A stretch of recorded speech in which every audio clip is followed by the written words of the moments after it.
Today, as Venezuelan fighter jets fly over a US warship, we look at the legality of Trump's strike on a vessel he says was carrying narcotics.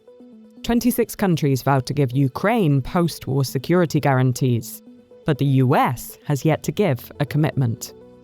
RFK Jr. faces a Senate grilling that pits him against his boss, Donald Trump. And succession, Armani style. It's Friday, September 5th. This is Reuters World News, bringing you everything you need to know from the front lines in 10 minutes, 7 days a week. I'm Tara Oakes in Liverpool.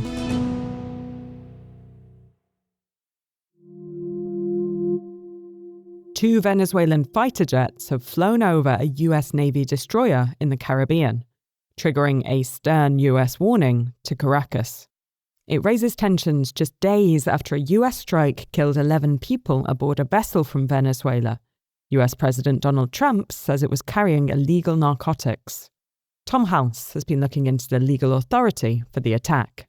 So the President of the United States has the authority he's a commander-in-chief. He can't declare war. That's up to Congress. But nonetheless, the President has the authority to carry out these sort of attacks that are meant to meet certain criteria, and they have to be in the national interest. They can't rise to the level of war. This clearly didn't. And they can't be doing something that's restricted by Congress. That's a pretty broad range of things that the president can do. And that's why we've had attacks like the attacks on Iran on their nuclear facilities. And both Biden and Trump carried out attacks on the Houthis in Yemen because they were attacking shipping. So that's in the national interest. When there's been attacks, often internally, the White House has gone to some extent to prove that the people involved were involved in operations. They were bomb makers. They were poised to carry out attacks. That's why this, I think, struck a lot of people as quite different from past actions. Donald Trump said the boat was operated by Trendargua, this group that is a drug cartel and a criminal cartel that he has declared a foreign terrorist organization. This group was involved in sex trafficking, murders. They're not a nice group of people, but they are not at war with the United States in the traditional sense. The Trump administration has not provided any proof that the people on that boat were armed. The boat, Trump said, was carrying narcotics. He didn't say they were carrying arms or explosives, and they have no history of carrying out attacks in the sense that a group like Al-Qaeda has on the United States. 26 nations say they're ready to support Ukraine if there's a peace deal with Russia. French President Emmanuel Macron has already announced these countries could send in troops. The US will contribute, though Trump's still finalising what that might look like. European Affairs editor Andrew Gray says for now, there's still a lot of unknowns.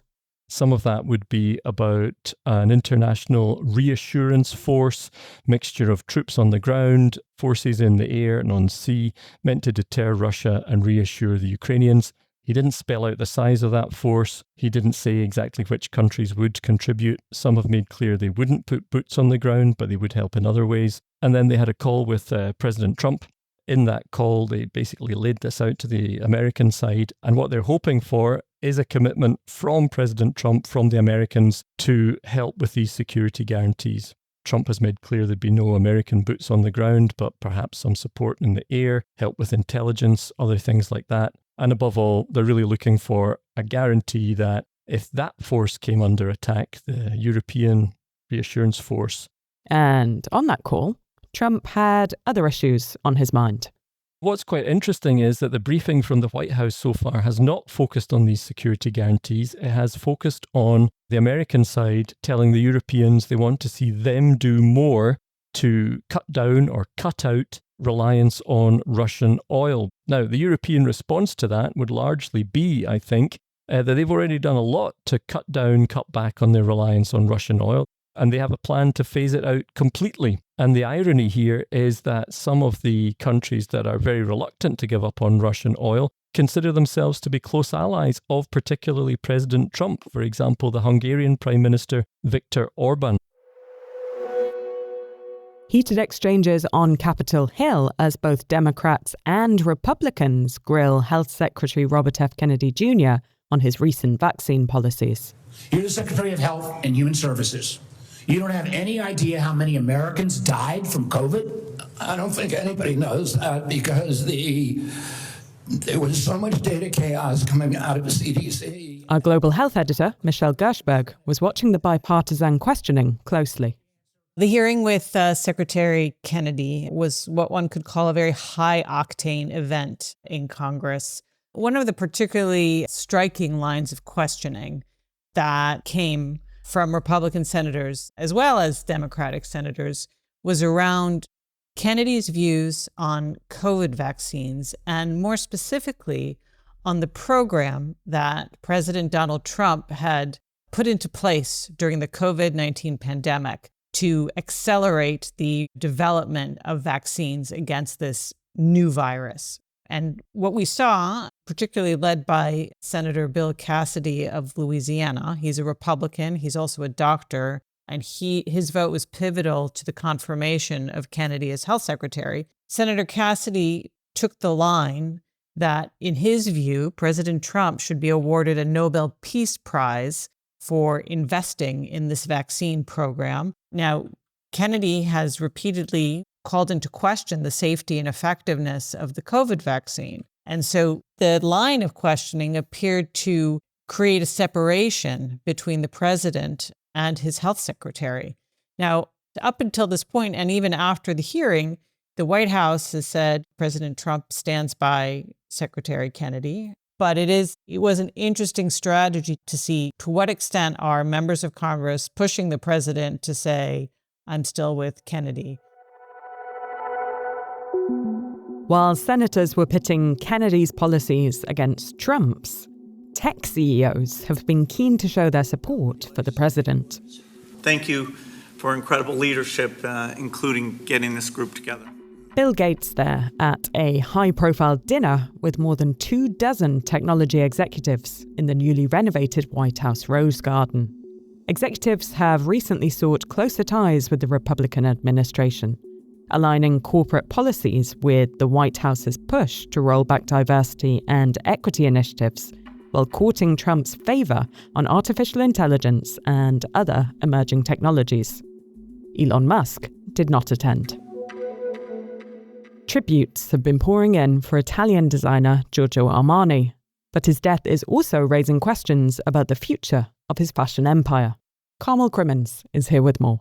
Armani was always fiercely protective of his brand. He fought to keep it independent, even while other Italian fashion houses like Gucci and Fendi were being snapped up. He was the sole major shareholder in the group, and even after his death, he set up measures designed to preserve his legacy. So he drafted new company bylaws that kick in upon his death, and they lay out principles for those who inherit the group, including calling for a cautious approach to acquisitions and stating that any potential stock market listing could only take place after 5 years. His likely heirs include his younger sister, his nieces and nephew, and his right-hand man, Pantaleo dell'Orco. More clarity on who will inherit what may emerge in the coming weeks when Armani's will is opened. Washington, D.C. is suing the Trump administration over his deployment of National Guard troops in the city. D.C.'s Attorney General says the move is unconstitutional and violates federal law. The White House is defending the troop presence, saying it protects federal assets and helps law enforcement. Another name change from the administration.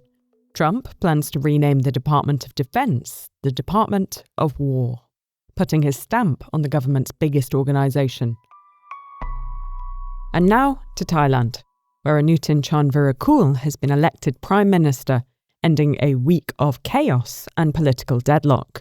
His win trounces the candidate of the Shinawatra family's once dominant party.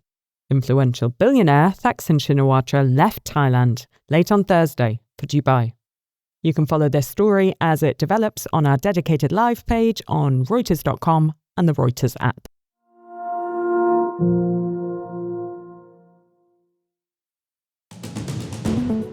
And for your weekend, a recommended listen. On Saturday, Christopher Waljasper goes on assignment to dig into beef. Its price point, what cattle ranchers are facing, how trade policy is shifting where meat comes from, and the parasite that's threatening the entire industry. You can check that out tomorrow, wherever you get your podcasts. For more on any of the stories from today, check out Reuters.com. or the Reuters app. Don't forget to follow us on your favourite podcast player. And if you're listening on a smart speaker, just ask for the latest news from Reuters 7 days a week. We'll be back tomorrow with our daily headline show.